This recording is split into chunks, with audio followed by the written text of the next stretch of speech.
मोदी जी ने धारा 370 को माफ। चुनाव से पहले आप मोदी जी से कुछ भी करवाना चाहते हो करवा सकते हो। अगर भीड़ से 200 लोगों ने कहा मोदी जी स्टेज पे जरा डांस कर दीजिए हम वोट देंगे, डांस शुरू हो जाएगा। जो 20 साल में नहीं दिए आप अगला 5 साल में कहां से देंगे? फिर वही लालू के डर से नीतीश और नीतीश के डर से लालू को वोट दिया तो जितने बच्चे अभी छठ में आए हैं, चुनाव खत्म होगा फिर उनको बस में, गाड़ी में, ट्रेन में जानवरों की तरह बैठकर वापस जाना पड़ेगा।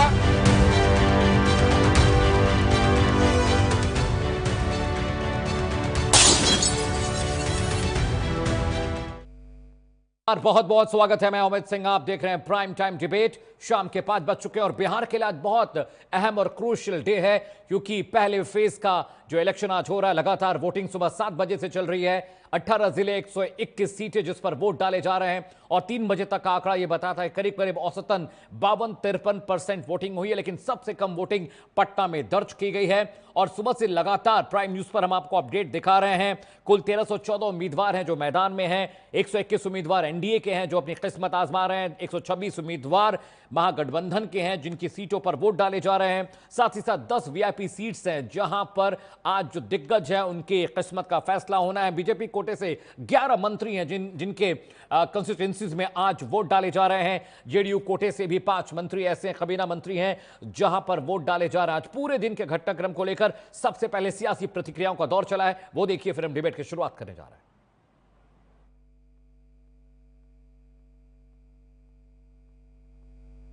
एनडीए की जीत होगी, पूरा विश्वास है और आश्वस्त भी है, इसलिए कि बिहार के लोग इस बार लोकतंत्र का पर्व विकास के लिए बना रहे हैं, जंगल राज को न आ देने के लिए मतदान कर रहे हैं। बिहार का बहुत मेहनत करके बदलाव किया गया।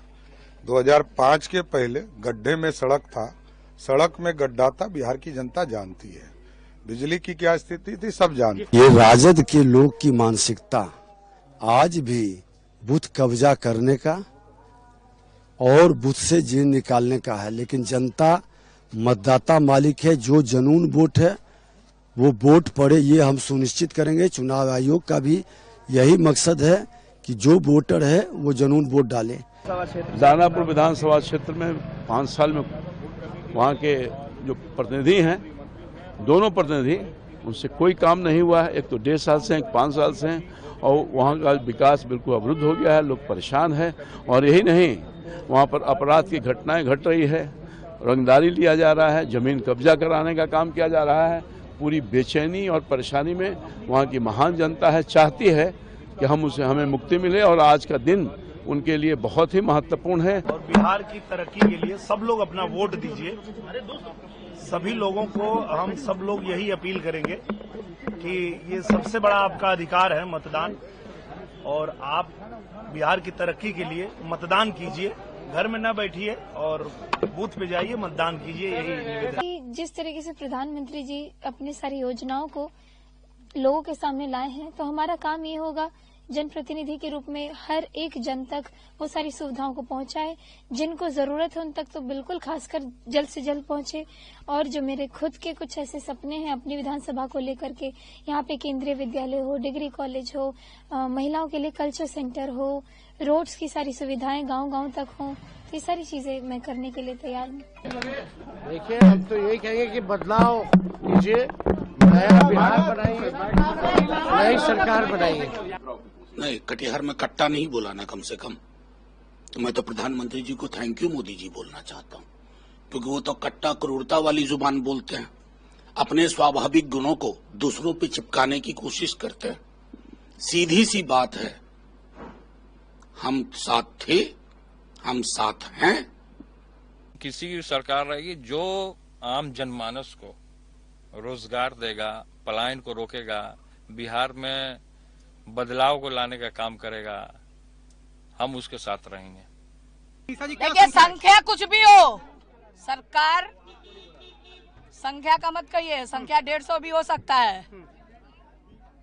160 भी हो सकता है, 200 भी हो सकता है, मैं संख्या में नहीं हूँ, लेकिन सरकार हमारी जरूर बनेगी क्योंकि युवा चाहते हैं, अपने भविष्य की चिंता उनको है। 20 वर्षों से डबल इंजन की सरकार ने सिर्फ ठगने का काम किया। नरेंद्र मोदी जी काटा बयान दे रहता है, उन्हीं का पार्टी उन्हीं के लोग काटा चलाता है, वही अपहरण कराता है, वही काटा चलाता है, जान से मरता है। मोदी जी काटा वाला याद नहीं आता है, अभी 2 आदमी याद आता है। देखिए, मेरे बातों से छपरा के विकास या बिहार के विकास नहीं होते। मैं उनको बोलूंगा, वो मुझे बोलेंगे, क्या फर्क पड़ता है, इससे विकास होना है। तो ये बातें नहीं करें, हम अपना काम करें और बेहतर बिहार कैसे बनेगा हम उस पर चर्चा करें तो ज्यादा बेटर है। तो बेहतर बिहार कैसे बनेगा इसे लेकर चर्चा है। एक बड़ा पैनल मेरे साथ जुड़ रहा है। कुमकुम भारद्वाज मेरे साथ है, प्रवक्ता है भारतीय जनता पार्टी की। प्रमोद सिन्हा मेरे साथ हैं, प्रवक्ता आरजेडी के हैं। मनोज लाल मनु जी हैं, जेडीयू का पक्ष रखेंगे। इसके अलावा डॉक्टर विपुल सुनील कुछ ही वक्त में मेरे साथ जुड़ने वाले, इज ए पॉलिटिकल एनालिस्ट। आप सभी प्रवक्ताओं का बहुत बहुत स्वागत है। सबसे पहले कुमकुम भारद्वाज जी के पास जा रहा हूं। Kumkum ji, it's a very important day for Bihar. First phase का इलेक्शन है, 121 सीटें, 18 जिले और तमाम जो वीआईपीज हैं, यानी आपकी कैबिनेट के ज्यादातर जो मंत्री हैं, 11 मंत्री आपके कोटे से, जेडीयू से करीब 5-6 मंत्री हैं जिनकी कंस्टिट्यूएंसीज में आज वोट डाले जा रहे हैं। सुबह 7 बजे से लगातार हम डिबेट कर रहे हैं और अभी जो अपडेट मिल रहा है 3-3:30 बजे तक करीब 55% के आसपास वोट डाले गए हैं बिहार में। लेकिन सबसे कम जो शहरी इलाका है पटना का, वहां पर वोट कम आए हैं। मैं आपसे जानना चाह रहा हूं कि पहला रिएक्शन आपका क्या है और किस तरह से आप पूरे दिन का घटनाक्रम देख रहे हैं। कुमकुम भारद्वाज। पूरे दिन का घटनाक्रम की आपने बात करी, जो गहमा गहमी और जो percentile of vote polling booth पे जो लोग पहुंचे हैं पोलिंग के लिए, आप खुद ही कह रहे हैं कि वो इशारा कर रहा है कि जब जनता निकलती है तो विकास का जो मॉडल है हमारे मोदी जी और नीतीश जी का, उस पर मुहर लगाने के लिए निकली है। और खास करके महिलाओं का, मैं महिलाओं के लिए कहूंगी कि जननी जन्मभूमिश्च स्वर्गादपि गरीयसी, कि उन्होंने जो निकल करके, जो कहते हैं ना, मातृत्व शक्ति जब मोर्चा संभालती है, कमान संभालती है, तो पता होता है कि हमको बिहार के विकास के मॉडल को एक रफ्तार और भी देनी है। जो जिस रफ्तार से चल रहा है उसमें स्पीड और भी पकड़े, उसमें रुकावट ना आए, इसलिए वो जनता हमारी तरफ देख रही है। दूसरी तरफ जो महिलाओं के लिए, महिलाओं को पता है कि जो मोदी जी ने, नीतीश जी ने जो उनके लिए किया है, जो उनके लिए सगुफा नहीं था हमारा सिर्फ अननेसेसरी प्रोपेगेंडा नहीं था। आपने देखा कि राहुल गांधी हरियाणा को लेकर के, कि हरियाणा में जो 1.5 साल पहले चुनाव हुआ था, उस मॉडल को लेकर के आते हैं कि ये कौन है, और एक पूरी तरह से प्रोपेगेंडा फैलाते हैं। कभी वो पानी में छलांग लगा जाते हैं। तो उनकी जो मानसिक स्थिति है ना, वो बिल्कुल डमाडोल है। दूसरी तरफ राजद के जो लोग हैं, अभी मैं मीसा जी को सुन रही थी, तेजस्वी तो कुछ बोल ही नहीं पा रहे हैं, उनको तो समझ में ही नहीं आ रहा है। मीसा जी अनर्गल बातें कर रही है, कोई कट्टर बोल रहा है, कोई कट्टा बोल रहा है। तो उनकी ये शब्दावली है। नेगेटिविटी जहां भी है वहां हम कतई नहीं है। हमारा जो मॉडल है, only we are talking about the development, हमारा विकास का मॉडल है। और हम वहां पे शिक्षा की बात की, शिक्षा को हमने स्वस्थ किया, हमने बिहार में जो इंफ्रास्ट्रक्चर था उसको स्वस्थ किया, और उस पर जो मुहर लगा है, all praise for people of Bihar. ठीक है। प्रमोद सिन्हा जी मेरे साथ है। प्रमोद जी, सुबह जब मैं आपके साथ डिबेट कर रहा था, सुबह तड़के आप मेरे साथ जुड़े थे सुबह 9 बजे, पूरे दिन का वोट परसेंटेज अपने आप में बहुत सारा मैसेज क्लियर करता है। अगर ज्यादा वोटिंग परसेंटेज है तो कहीं ना कहीं ये एनडीए के सपोर्ट में जाता है, आपको भी पता है। जितना कम वोट पड़ रहा है इसका मतलब है कि बीजेपी के वोटर्स नहीं निकले हैं, जेडीयू के वोटर्स नहीं निकले हैं। लेकिन अब जो वोटिंग परसेंटेज जो एवरेज आ रहा है करीब 50% के ऊपर का है। तो मैं आपसे समझना चाह रहा हूं कि जो मैं समझ रहा हूं वो ठीक है, या ये बढ़े हुए वोटिंग परसेंटेज को आप किस तरह से कंसीव कर रहे हैं? How do you see it? Pramod Sinha ji. देखिए अमित जी, जब मैं सुबह आपके साथ जुड़ा हुआ था और सुबह डिबेट कर रहे थे, उस समय भी मैंने कहा था कि बिहार की जनता इस बार उत्साहित है और इस दिन का बहुत बेसब्री से इंतजार। Please raise the volume please. जी, आवाज मिल रही है? मिल रही है सर, मिल रही है, बोलिए। हाँ, तो बिहार की जनता काफी उत्साहित होकर के, एकजुट होकर के और परिवर्तन के लिए जो है इस बार वोट कर रही है। आपको मैंने सुबह भी बतलाने का काम किया था, और आपने जो कहा कि अधिक वोटिंग परसेंटेज इस बात का संकेत है कि एनडीए के पक्ष में। मैं आपको बतला देता हूं कि इस बार जो है अधिक वोटिंग परसेंटेज इसलिए हो रहा है कि बिहार की जनता अब पलायन, बेरोजगारी, महंगाई और गरीबी, भुखमरी इन तमाम मुद्दों से जो है ना अब निकलना चाहती है, बाहर निकलना चाहती है। अभी हम भारतीय जनता पार्टी के प्रवक्ता को सुन रहे थे, वो कह रहे थे विकास का मॉडल से लेकर के बाकी सारी चीजें कह रहे थे। अगर यही विकास है तो आखिर बताइए ना कि बिहार अंतिम पंक्ति पे क्यों खड़ा है? कोई तो मापदंड होगा ना। नीति आयोग का रिपोर्ट में अगर चाहे शिक्षा हो, स्वास्थ्य हो, गरीबी उन्मूलन की बात हो, या फिर साक्षरता दर हो, प्रति व्यक्ति आय हो, प्रति व्यक्ति किसानों की प्रति व्यक्ति आय हो, आखिर प्रति व्यक्ति निवेश हो, आखिर बिहार अंतिम पंक्ति पे क्यों खड़ा है? आप लॉ एंड ऑर्डर को देख लीजिए ना। लॉ एंड ऑर्डर जो है उत्तर प्रदेश के बाद, अभी एनसीआरबी का जो आंकड़ा आया है, उत्तर प्रदेश के बाद आज दूसरे स्थान पर बिहार खड़ा है। तो ये बतलाता है ना, भ्रष्टाचार के देख लीजिए, इनके मंत्रियों पे लगातार भ्रष्टाचार के आरोप लग रहे हैं। और सबसे बड़ी बात, दिन भर की गहमा गहमी के बीच जो सामने आई बातें, कई जगह आपने देखा कि इनके जनप्रतिनिधियों को ग्रामीण जनता जो है खदेड़ने का भी काम किए और उनसे सवाल भी उठाने का काम किया है कि ये सड़कें बनी क्यों नहीं। पिछले दिनों भी आप देखे थे कि बिहार सरकार के एक मंत्री जब गए थे दरभंगा में और वहां के एक पत्रकार ने सवाल करने का काम किया था कि ये सड़कें टूटी हुई है, ये इसको बनाने का काम क्यों नहीं किया गया। तो कैसे मंत्री भड़क जाते हैं और कैसे उस पत्रकार पर ही गाली गलौज करने लगते हैं, उनको जो है मारने पीटने लगते हैं। तो ये इस प्रकार की जो चीजें हैं, और पटना राजधानी में भी पिछले दिनों देखा था कि मंत्री को खदेड़ा जा रहा था। नालंदा जो गृह जिला है वहां के ग्रामीण जो है वहां मंत्री को खदेड़ते हैं। दूसरे अन्य जिले में, मतलब पूरे बिहार में जो जनप्रतिनिधि हैं, जो सरकार और शासन और सत्ता में बैठे हुए लोग हैं, उनसे बिहार की जनता सवाल करने का काम कर रही है कि आपके रहते हुए आज जो है सो चाहे पुल पुलिया की बात हो, चाहे सड़क की बात हो, आपने जो निर्माण के क्षेत्र में कोई काम नहीं किया। आज बदहाली के कगार पर बिहार है, हर सूचकांक में अंतिम पंक्ति पे है, तो उनसे सवाल किया जा रहा है। ये महत्वपूर्ण है। और मैं समझता हूं कि आपके चैनल पर भी ये सब चीजें चली होंगी। ये नहीं है कि सिर्फ कहीं चली और कहीं नहीं चली होंगी, क्योंकि ये सब चीज छुपती नहीं है, ये सब चीजें वायरल हो जाती है। मनोज लाल जी के पास जाना, ठीक है। हाँ हाँ, प्रमोद सिन्हा, यू डन, ठीक है। मनोज लाल, मनोज जी, आज जब डिस्कशन हम पूरे दिन कर रहे थे, सौभाग्य से आपकी मुलाकात नहीं हो पाई। मैं आपका इंतजार कर रहा था कि शायद आप मुझसे दिन में आप जुड़ें डिबेट के लिए। लेकिन इस बार जो वीआईपी सीट्स हैं मनोज लाल जी, उसको लेकर भी सवाल है। और एक सवाल ये भी है कि जो वोटिंग परसेंटेज, इतना हैवी मैसिव वोटिंग हुई है बिहार में, कुछ एक अगर विधानसभा क्षेत्र को छोड़ दे तो बाकी जगहों पर ठीक ठाक वोटिंग हुई है। दोपहर में 3 साढ़े 3 बजे तक वोटिंग परसेंट करीब 52-53% है। तो पहले तो आप मुझे ये बताइए कि ज्यादा वोटिंग परसेंटेज को लेकर आपकी क्या एनालिसिस है, आप क्या समझते हैं उसे लेकर? मनोज जी, मनोज जी, आप मुझे सुन पा रहे हैं?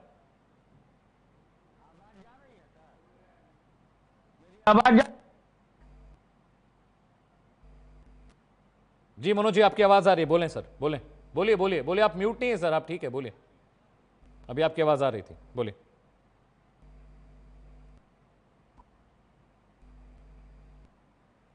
मनोज जी, आवाज आ रही है, आप बोलिए बोलिए। आपको मेरी आवाज आ रही है मनोज जी? मनोज लाल जी, आप मुझे सुन पा रहे हैं? मनोज जी, आप मुझे सुन पा रहे हैं? मनोज जी, मनोज जी, आप मुझे सुन पा रहे हैं? शायद आप ऑडियो ग्लिच है, उन तक मेरी आवाज नहीं पहुंच पा रही। Kumkum Bhardwaj, please continue, you wanted to add something ma'am, please continue. Kumkum ji, हमारे राजद के प्रवक्ता कुछ कह रहे थे, वो भूखमरी की बात कर रहे थे। वो कह रहे थे अंतिम पायदान पे बिहार खड़ा है। तो मैं 2-3 चीज कहना चाहूंगी उनको।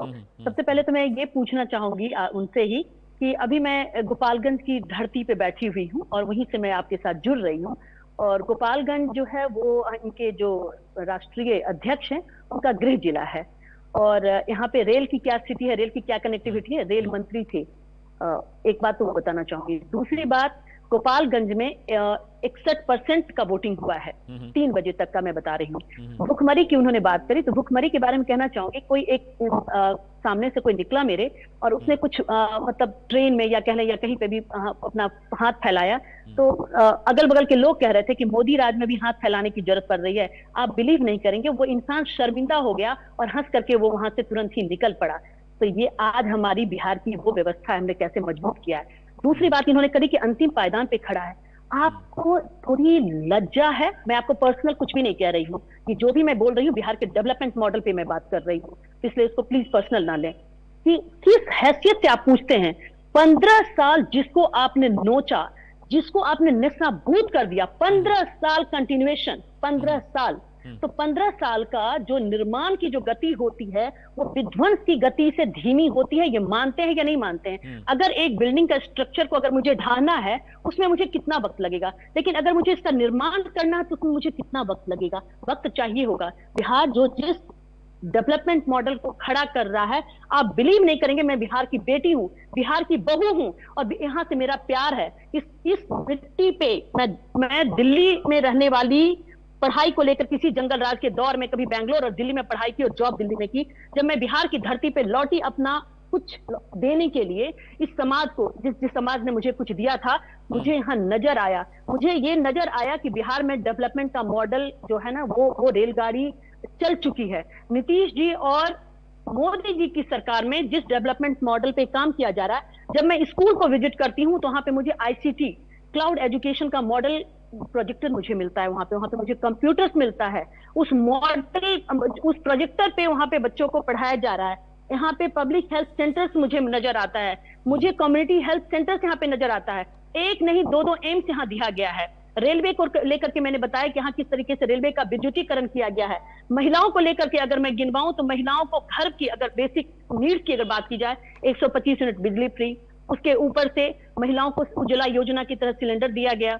बच्चों की पढ़ाई लिखाई के लिए 10th पास करने के बाद, 12th पास करने के बाद, ग्रेजुएशन करने के बाद वो पैसा दिया जा रहा है। हर घर में नल पहुंचा है ताकि महिलाओं को ये बाहर कहीं नहीं जाना पड़े। हर घर में शौचालय बना है। और सबसे बड़ी बात, इन्होंने जहां अटैक किया था उन महिलाओं के, कहते हैं ना, डिग्निटी पे लिटरली अटैक किया था कि 10,000 रुपया उन्होंने लिया है, उस महिलाओं का आर्थिक सशक्तिकरण है। और उस आर्थिक सशक्तिकरण को जिसको ये सिंपली सगुफा छोड़ते थे, जो हवाबाजी में ये बड़ा बड़ा बैलून फुला करके उड़ाते थे आर्थिक महिलाओं के सशक्तिकरण का, महिलाओं का सशक्तिकरण तब तक छलावा था जब तक उनका आर्थिक सशक्तिकरण नहीं होता। और इस सरकार ने महिलाओं को आर्थिक सशक्त करने की बात करी है। और जब महिलाएं, मैं आपको बताऊं कि महिलाएं जब आर्थिक तौर पर सशक्त होती हैं, जीविका के तहत जब वो निकली हैं, आप बिलीव नहीं करेंगे, मैं उन लोगों से पिछले 3 साल से मैं जीविका के ऊपर रिसर्च का काम कर रही हूँ। वो महिलाएं जब निकली हैं तो सिग्नेचर कर रही हैं। अब वो ठप्पा नहीं लग रहा है, अब उनको लग रहा है कि मेरा लिखना, मेरा नाम जरूरी है। और उनके हाथ में आज कमल के माध्यम से जो कलम उनके हाथ में थमाया गया है, ये किसी और ने नहीं, हमारे माननीय प्रधानमंत्री मोदी जी ने किया है। ये स्वर्णिम युग है। मैं कह सकती हूँ कि श्री कृष्ण बाबू के बाद बिहार का ये स्वर्णिम युग है। और बिहार आज का जो वोटिंग परसेंटाइल पड़ा है, मैं आपको बता रही हूँ क्लियर कट, बिहार इतिहास रचने जा रहा है। ठीक है, मनोज जी हमारे साथ हैं, पीसीआर। ठीक है जी, प्रमोद सिन्हा जी प्लीज बताइए।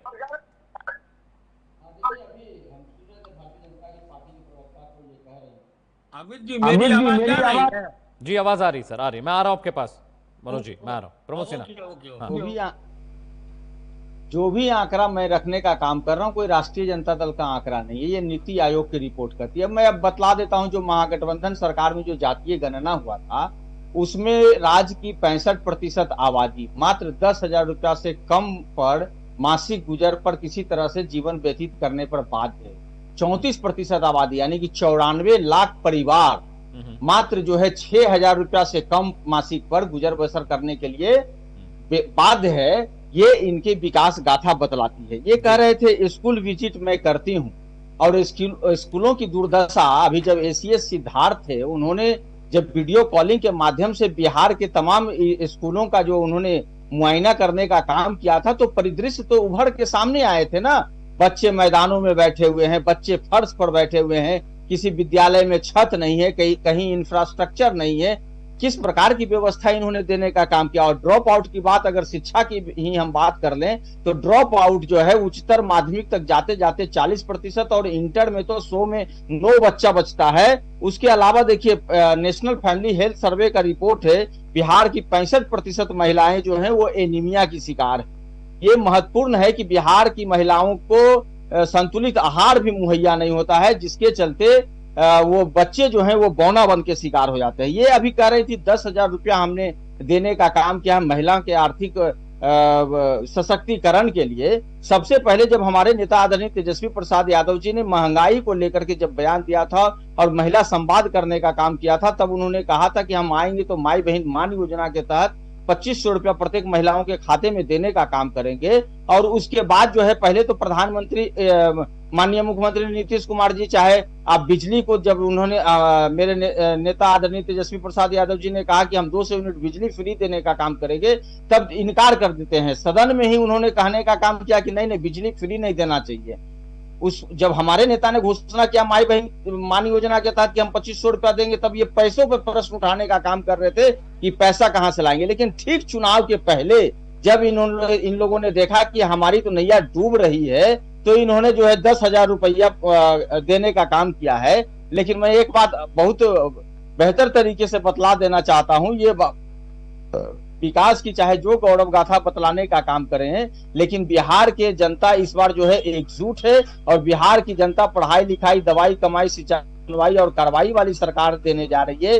बिहार की जनता जो है ना, अब अपने बेटे को, अपने बच्चे को, अपने भाई को, अपने पति को दूसरे राज्य में दर बदर की ठोकर खाने जाने नहीं देना चाहती है। उसकी व्यवस्था करने के लिए हमारे नेता आदरणीय तेजस्वी प्रसाद यादव जी एजुकेशन सिटी की बात करते हैं, एग्रो बेस्ड इंडस्ट्री की बात कर रहे हैं, डेयरी बेस्ड इंडस्ट्री की बात करते हैं, फूड प्रोसेसिंग यूनिट की बात करते हैं, IT park, textile park, jute mill, sugar mill की बात वो कर रहे हैं। प्रत्येक वंचित परिवार में जहां सरकारी नौकरी नहीं है वहां सरकारी नौकरी देने का बात कर रहे हैं। जीविका दीदी को 30,000 रुपया जो है प्रति मंथ देने का काम करेंगे। संविदा कर्मी को नियमित करने की बात, तो ये हमारे नेता आदरणीय तेजस्वी प्रसाद यादव जी का जो प्रण है, जो विजन है, जो संकल्प है, उसमें बिहार की जनता इस बार जो है मोहर लगाने का काम कर रही है। और बरसों से जिस प्रकार से छात्र, युवा, नौजवान जब अपनी मांगों को लेकर सड़क पर उतरने का काम करते हैं और ये लोग किस प्रकार से बेरहमी के साथ लाठी डंडों से, अरे वो हमारे ही बच्चे तो थे, क्या मांग रहे थे? न्याय मांग रहे थे, अपने लिए न्याय मांग रहे थे,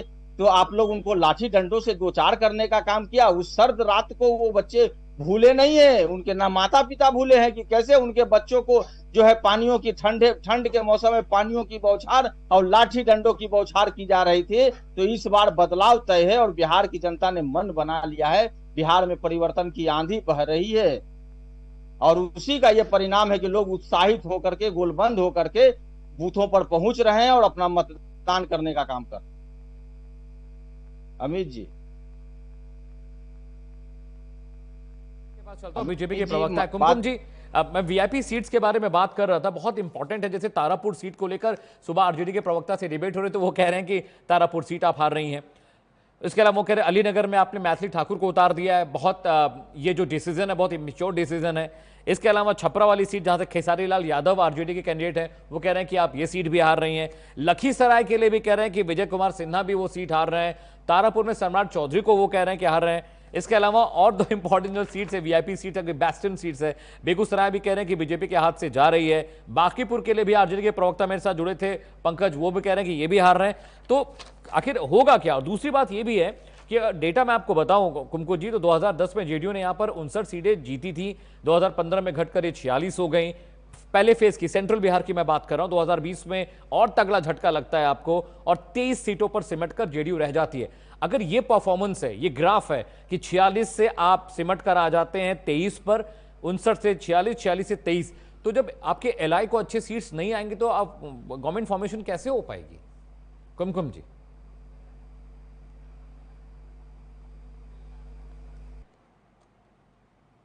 देखिए जो भी बातें राष्ट्रीय जनता दल के प्रवक्ता कह रहे थे, मैं तो कहूंगी कि हृदय पे उन्होंने लालटेन लगा रखा है, तो लालटेन के लौ पे जरा हाथ रख करके हृदय पे ही है, जरा देख लें, वो भी इंडिकेशन दे देगा कि बुझने से पहले वो किस तरह से लौ अब लास्ट मोमेंट पे धधक रहा होगा। तो अभी ही उनको पता चल जाएगा कि आखिर उनके पार्टी और उनके जो कोalition पार्टनर्स हैं उनकी आर्थिक मतलब उनकी माफ कीजिएगा उनकी स्थिति आज के समय में ग्राउंड पे क्या है। और वो हमें नीतियां गिनवाते हैं कि आपने ये जिस तरीके का सरकारी नौकरी की इनकी समझ है। अभी मैं कैलकुलेट कर रही थी कि इनको राज्यसभा, जब हमारा बिहार विधानसभा जब की स्थिति मजबूत होती है तो राज्यसभा भेजने के लिए इनके पास हरियाणा से कैंडिडेट आते हैं, पीसी गुप्ता आते हैं, और वो पीसी गुप्ता कहाँ के हैं? हरियाणा के हैं। वो राज्यसभा पहुंचते हैं। बिहार में जितना घोटाला लालू जी के द्वारा होता है, सारे घोटाले में पीसी गुप्ता जी, आईसीटी का घोटाला हो, चारा घोटाला हो, सब में पीसी गुप्ता जी का इन्वॉल्वमेंट होता है। अभी कौन है? हरियाणा के ही संजय। धृतराष्ट्र को जो खबर पहुंच रही है पुत्र मुंह में, वो संजय के रास्ते से पहुंच रही है। तो वो संजय जी जो वो कहाँ से हैं? तो वो हरियाणा से हैं। जिस स्ट्रक्चर को इन्होंने ध्वस्त कर दिया था वो हमें गिनवा रहे हैं कि वो कहाँ है, वो कहाँ है, वो कहाँ है, वो हमें बता रहे हैं। बिहार की जनता सुन लीजिए प्रमोद जी, सुन लीजिए, वो आपके बीच में नहीं बोले थी, सुन लीजिए, मैं आपके पास आऊंगा, बहुत टाइम है हमारे पास। नहीं देखिए, सुनने के लिए कहते हैं ना, बोलने के लिए बुद्ध की जरूरत होती है, सुनने के लिए विवेक की जरूरत होती है। तो दोनों में से कुछ भी नहीं है इनके पास और इनके नेताओं के पास नहीं है। मैं इन पार्टी के लोगों को बोल रही हूँ, मैं पर्सनल कैपेसिटी में I don't like to attack anyone. तो उसके लिए थोड़ा सा क्षमता से सुनिए। आपको पता है तो इतनी आप अगर बिल्कुल आपा खोएंगे तो अभी तो लंबा आपको 5 साल फिर इंतजार करना पड़ेगा। तो मायूस मत होइए, मायूस मत होइए, थोड़ा सा हिम्मत रखिए। सुनिए, दवाई कमाई जवाई सब में ये सारा का सारा जो है ना, आई वहां पे कौन है? इनका MY का मतलब हो जाता है माई बहन। तो हम भी कहेंगे जहां जहां ये आई लगा रहे हैं उसका मतलब आई का मतलब होता है मैं, कि हर जगह पे सिर्फ मैं ही मैं हूं, दूसरा कोई नहीं। जहां से भी अभी चलिए उस बात को भी मैं छोड़ती हूँ कि अभी मैं कहना चाहूंगी कि जमीन लिया इन्होंने नौकरी देने के एवज में। अभी मैं कैलकुलेट कर रही थी ऐसे ही बैठ करके कि 2,76,000 परिवार है, टेंटेटिव अगर मैं बताऊं आपको तो, और 2,76,000 परिवार में अगर ये 1-1 बीघे का भी लेंगे तो सबों को नौकरी देने के लिए लेते हैं तो 1,72,00,000 जो कहते हैं ना एकड़ लालू यादव की सरकार के पास आएगा। और बिहार के पास टोटल कितना है? 2,32,00,000 टोटल जमीन ही है।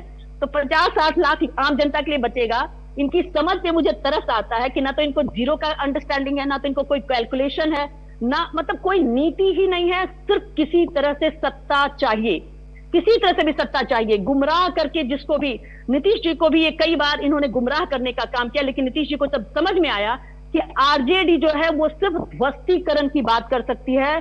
सिर्फ आज भी मैं बता रही हूँ, ग्राउंड रिपोर्ट यही है कि इनके लोगों ने इतनी गुंडई मचाई है रोड के ऊपर, वोटिंग में इतना गुंडई मचाया है कि जिसका कोई मतलब कि देखा जोखा नहीं परोसा जा सकता आप लोग के सामने। बट सिंस यहाँ पे जो है वो पुलिस को या अधिकारियों को जो उतारा गया है वो बिल्कुल सशक्त है और तरीके से इन चीजों को हैंडल कर रहे हैं। नहीं तो इन लोगों ने तो वोट कैप्चर करने का और जो बूथ कहते हैं ना, बूथ कैप्चरिंग का काम जो इनके लालू जी का किया करते थे वो भी इन्होंने उसको भी इन्होंने करने से नहीं छोड़ा है। दूसरी बात, लालू जी को जब कोर्ट पहुंचने का होता है तो व्हील चेयर पे आ जाते हैं, हाथ पैर फूलने लगते हैं। लेकिन लालू जी स्टार प्रचारक के तौर पे होते हैं। Ritlal Yadav most wanted criminal के लिए वो स्टार, और किसी के लिए नहीं, उसके लिए निकलते हैं। तेज प्रताप और तेजस्वी दोनों का रास्ता अलग अलग हो गया। क्या बात है? क्या कुछ तो बात होगी, बताइए ना, क्यों अलग अलग हो गए तेजस्वी और तेज प्रताप? परिवार तो संभल नहीं रहा, राज्य संभालेंगे। ठीक है, ये संभव नहीं है। बिहार की जनता आपके मनोज लाल मोदी मेरे साथ हैं और आपके थॉट से अवगत है। ठीक है Kumkum ji, we are going for a short break, एक छोटे से ब्रेक के लिए जा रहे हैं। मनोज जी, आप मुझे सुन पा रहे हैं? आपकी आवाज मुझे नहीं मिल रही। नहीं जा रही है सर। ठीक है, आवाज आगे I can hear you Manoj ji, I can hear you Manoj ji, I can hear you, relax, I can hear you Manoj ji, I can hear you. आप मुझे ये बात बताइए, डेटा जो है वो डेटा कहता है कि जेडीयू का परफॉर्मेंस लगातार खराब हुआ है, आरजेडी का परफॉर्मेंस लगातार अच्छा हुआ है। मैं सेंट्रल बिहार की सीटों की बात कर रहा हूं। आरजेडी ने 121 सीटें जो पिछले बार फाइट की थी उसमें 2015 और 2020 दोनों चुनाव में बहुत मजबूत पकड़ बनी। 2015 में आरजेडी खाते में 46 सीटें आई, 2020 में यह आंकड़ा घटकर 42 जरूर हुआ, लेकिन आपकी स्थिति बहुत अच्छी नहीं रही है सर। 2015 में जहां 46 सीट जेडीयू के पास थी, 2020 में यह घटकर 23 तक पहुंच गई है। तो सेंट्रल बिहार वाले इलाके में जेडीयू कोई बहुत मजबूत नहीं है। और इस बार तो तेजस्वी यादव ने भी महिला सशक्तिकरण की बात की है, फ्री बिजली की बात की है, फ्री जमीन की बात की है, महिला आरक्षण की बात की है, मां बेटी योजना की बात की है। और जिस तरह से महिलाओं को प्लीज करने की कोशिश अभी तक जेडीयू करती रही है, वैसा same to same action reaction हमें आरजेडी के खेमे से भी देखने को मिला है। तो ये चिंता का विषय आपके लिए नहीं है? सीटें लगातार घट रही हैं आपकी। मनोज लाल जी, हमारे लिए कोई चिंता की विषय नहीं है। आप जो पिछले साल 2015 में इनका जो सीट इस इलाके में बढ़ा था ड्यू टू नीतीश कुमार जी के चलते, उस समय नीतीश कुमार जी इनके साथ थे। ओके, 2010 की जरा वहां का स्थिति देख लीजिएगा कि क्या होगा, जमानत नहीं बचा होगा। 2020 में जो इनकी सीट 2010 में 15 सीटें जी, बिल्कुल सही कह रहे हैं, 2010 में 15 सीटें। और सुनिए ना, और अमित जी 2020 में जो इनकी जीती हुई सीट है उस सभी सीटों पर अंतिम समय में चिराग पासवान जी के उम्मीदवार वहां खड़े हो गए थे। उनके वोट कटने से ही इनकी सीट बढ़ी है। ये भी जरा सा उसमें आप चेक कर लीजिएगा। बिल्कुल ठीक। अगर चिराग पासवान जी नहीं खड़े होते तो इनकी सीट फिर 20-22 पर आके 25 पर आके अटक गई रहती। जोड़ लीजिएगा। खैर ये तो बीती हुई बात है। राजनीति में कभी भी कुछ होता है और कभी भी कुछ आता है। Right sir. तो 2015 हो या 2005 हो, नीतीश जी के ही नाम पर बिहार की जनता ने वोट दिया। आप 2014 से 2024 तक के जो चुनाव हुए, लोकसभा के 3 चुनाव, हर 3 चुनाव में इनका यही भाषण रहता था। 2014 के बाद 2019 में कह रहे थे कि 15 लाख कहे थे, 15 लाख कहे थे।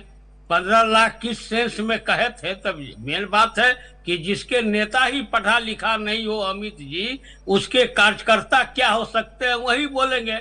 अगर कोई क्लिप हो कि 15 लाख रुपया हम हर एक पब्लिक को देंगे, तो आप बताइए, आपके पास भी वो क्लिप नहीं होगा। क्योंकि उन्होंने कहा था कि इतनी राशि गई हुई है कि जो 15 लाख रुपया अगर हर जनता को भी मिल जाए तो उसके बराबर हो जाएगा। तो उसको ये रटते रहे। तैयो 2019 में इनकी क्या स्थिति हुई? राजद तो पूरे बिहार से 2019 में साफ हो गए।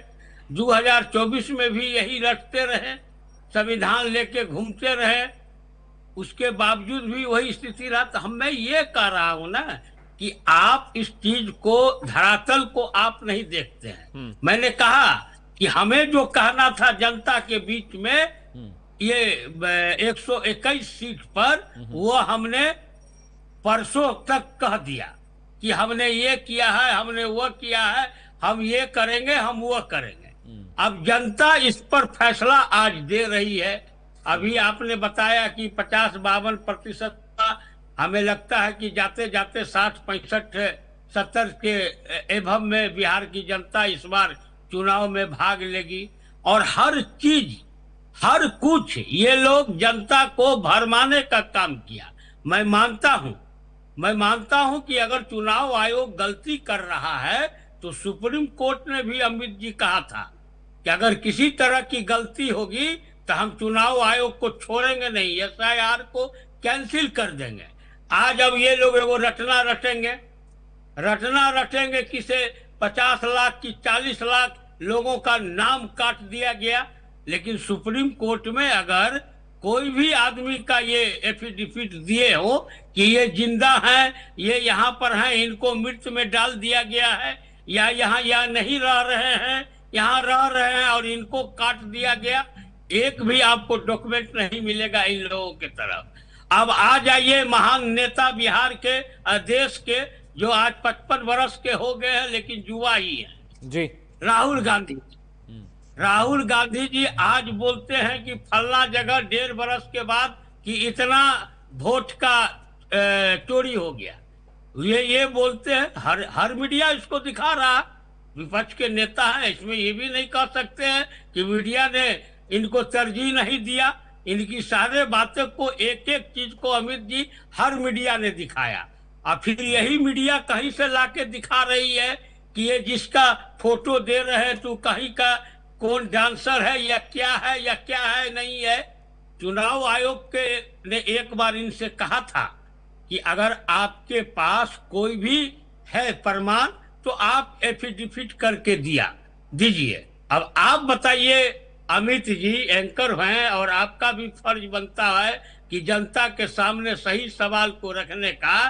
तो ये 2 चीज के इन्होंने SIR के समय जो सुप्रीम कोर्ट में जो बहस चल रही थी उसमें कहीं से इन्होंने दिया कि ये जिंदा हैं, इनको मार दिया है चुनाव आयोग ने, या यही रह रहे हैं, इनका नाम काट दिया है, ऐसा कोई डॉक्यूमेंट दिया है तो आप बिहार की जनता को बताइए। और चुनाव आयोग ने कहा था एफिडेविट देने को, उसका उन्होंने अगर एफिडेविट दे दिया हो और चुनाव आयोग ने कोई काम नहीं किया तो ये भी आप बताइए। तो इन पर कौन भरोसा कर सकता है? ठीक है मनोज जी, पॉइंट अब रह गई 1 मिनट और रह गई रह गई आपकी बात कि कौन जीतेगा हारेगा, इनसे पूछिएगा तो 121 सीट पर यही जीत रहे हैं। 121 सीट पर यही जीत रहे हैं। सम्राट चौधरी हार रहे हैं, विजय सिन्हा हार रहे हैं, जिनका भी नाम आप ले लीजिए वो तो पता नहीं कि चलिए इस बार इतना मैंने देखा है कई चैनलों पर, इतना ये जरूर कह रहे हैं कि नहीं जमानत बच जाएगा, जमानत इनका जब्त होगा सम्राट चौधरी का। आप साथ रहिएगा, बहुत interesting you're talking a very interesting thing, but Dr. Vipul Sunil मेरे साथ हैं, पॉलिटिकल एनालिस्ट है। विपुल जी बहुत बहुत स्वागत है आपका, गुड इवनिंग टू यू।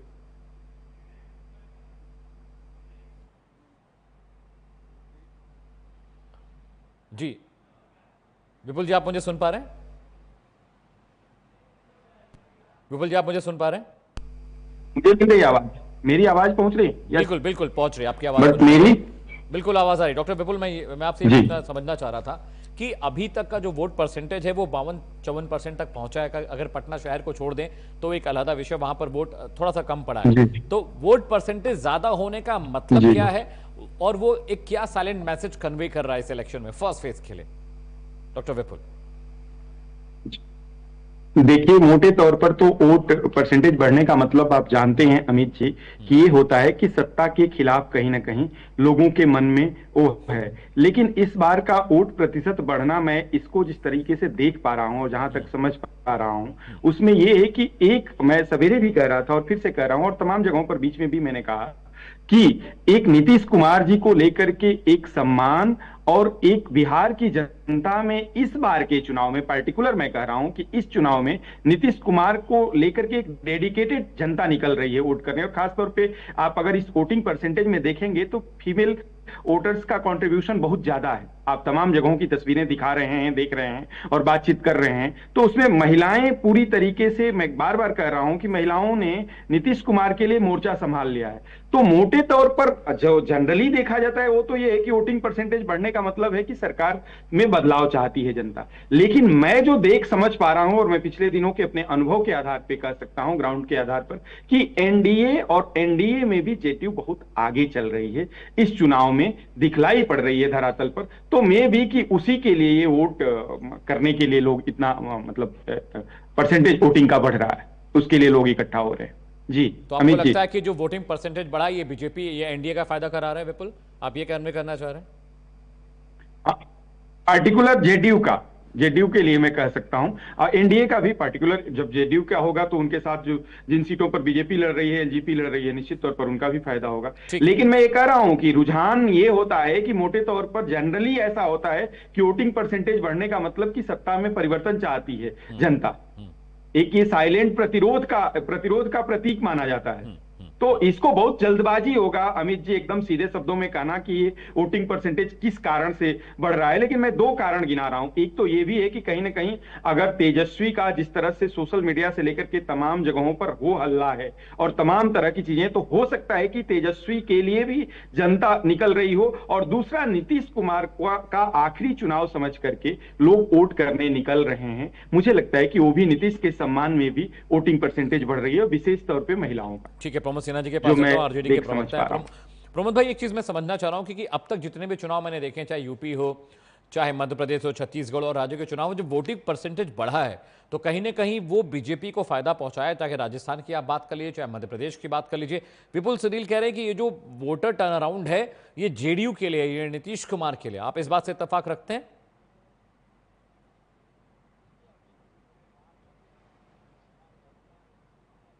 से इंतजार कर रहे हैं। प्रमोद सिन्हा जी आप सुन पा रहे हैं? मेरा सवाल सुना आपने? आपको प्रमोद सिन्हा? हाँ, आवाज मिल रही है, आवाज बताएं, आवाज आ रही है। हाँ। मैं कह रहा था अमित जी कि मैं बार बार इस बात को कह रहा हूं कि इस दिन का इंतजार बिहार की जनता बहुत लंबे अरसे से कर रही थी कि कब चुनाव आए। और जो बिहार में 17 माह की जो सरकार, महागठबंधन की सरकार में जो हम लोग शामिल थे, और जो हमारे नेता आदरणीय तेजस्वी प्रसाद यादव जी ने जो अपने प्रण अनुसार जो उन्होंने 2020 बिहार विधानसभा चुनाव में बिहार की जनता से करने का काम किया था, और मात्र 0.03% के अंतर से या कहिए 11,000 के अंतर से हम लोग सरकार उस समय नहीं बना पाए थे। लेकिन जब हम 17 माह के सरकार में जब हम गए तो हमने अपने वायदा को पूरा करने का काम किया। 5 लाख सरकारी नौकरी देने का काम किया, 3.5 लाख प्रक्रियाधीन करने का काम किया और 4.5 लाख जो है नियोजित शिक्षक को राजकर्मी का दर्जा देने का काम किया। तो IT policy, tourism policy, sports policy लाने का काम किया। तो 17 माह की छोटी अवधि में जो हमने किया, बिहार की जनता ने उस पर जो है मन बना लिया और बिहार की जनता के जनविश्वास के प्रतीक हमारे नेता आदरणीय तेजस्वी प्रसाद यादव जी हैं। उस समय जो हम लोगों ने दिखलाया था काम को, उस ट्रेलर को की पूरी फिल्म बिहार की जनता देखना चाहती है पूरे 5 साल, और नए बदलाव की ओर जो है ना बिहार आगे बढ़ रहा है। बिहार की जनता न सिर्फ सरकार का परिवर्तन करने जा रही है बल्कि व्यवस्था की भी परिवर्तन बिहार में होने जा रहा है। और बिहार की जनता, मैं बार बार कह रहा हूं कि अब ऊब चुकी है उन नकारा, निकम्मी, खटारा और नकलची सरकार से, जिसके पास ना अपना दृढ़ इच्छा शक्ति है, ना विजन है। हमारे नेता द्वारा किए गए उन घोषणाओं को चुनाव के ठीक पहले जो है पहले इनकार करते हैं और बाद में चुनाव के ठीक 1-2 महीना पहले उन पर जो है अमल करने का काम करते हैं। तो बिहार की जनता ये जानती है कि किन के दबाव में इस प्रकार का निर्णय माननीय मुख्यमंत्री नीतीश कुमार जी ले रहे हैं। तो बिहार की जनता ने मन बना लिया। बिहार की जनता ने आज अपना मतदान फर्स्ट राउंड का मतदान करने का काम किया है और 14 तारीख का जब मत परिणाम आएगा, मैं बैठूंगा आपसे और डिबेट में तब मैं आपको बतलाऊंगा कि मैं जो कह रहा था वो अक्षरशः कहां कहां पर सत्य साबित हुआ है। और एक बात मैं अंत में कहना चाहता हूं कि राजधानी पटना में 4 सीटें पर कभी भी जो है प्रधानमंत्री नरेंद्र मोदी जी का रोड शो कभी नहीं हुआ था। ये चारों सीटों भी, मैं आज बोल रहा हूं 14 तारीख को इस पे अलग से हम बात करेंगे, इन चारों सीटों पर भी जो है इस बार इनकी एनडीए की विदाई तय होने जा रही है। चारों सीटों पर आप देख लीजिए जिस प्रकार से, चाहे पटना साहिब को देख लीजिए, कुम्हड़ार देख लीजिए, बांकीपुर देख लीजिए और दीघा विधानसभा देख लीजिए, ये शहरी सीट पर प्रधानमंत्री नरेंद्र मोदी जी को रोड शो करना पड़ा इन 2 कुम्हड़ार और बांकीपुर विधानसभा क्षेत्र में। ये इस बात का द्योतक है कि उनको पता है कि यहां भी अब हमारी दाल गलने वाली नहीं। लेकिन प्रमोद सिन्हा जी, जितने इलेक्शन मैंने फॉलो किए हैं, प्रधानमंत्री नरेंद्र मोदी कमोबेश सब जगह रोड शो करते हैं और जहां बीजेपी मैसिव तरीके से जीत कर आई है वहां भी पीएम मोदी ने रोड शो किया है। विधानसभा में भी किया है, मध्य प्रदेश विधानसभा में उन्होंने रोड शो किया, उन्होंने राजस्थान विधानसभा में रोड शो किया, उन्होंने छत्तीसगढ़ में भी गए थे, वहां पर भी उन्होंने लोगों से जनसंवाद किया। तो रोड शो करने का मतलब ऑब्वियसली जो आपकी पार्टी का सबसे बड़ा फेस होगा, आप चाहेंगे कि आप उसको मैक्सिमम यूज करिए वोटर कन्वेंशन के लिए। मैं कुमकुम भारद्वाज जी के पास जा रहा हूं। कुमकुम जी, क्या एक लाइन में जवाब दे दीजिए, थोड़ा सा क्लियर हो जाएगा।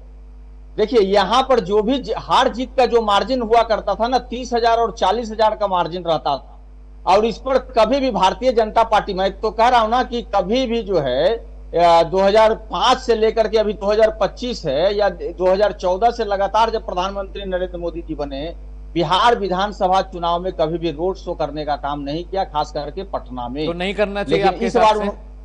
उन्होंने कर लिया तो इस बार गलत कर लिया। वो एनडीए के स्टार प्रचारक हैं तो वो करें, वो हम उस पर नहीं जा रहे हैं, लेकिन उनको पता है। आप ठीक है, पॉइंट हो गया। आप बहुत देर, मैंने आपको बहुत देर दिया बोलने के लिए सर, आपका पॉइंट मैं समझ गया, आप अंडरस्टूड ये पॉइंट।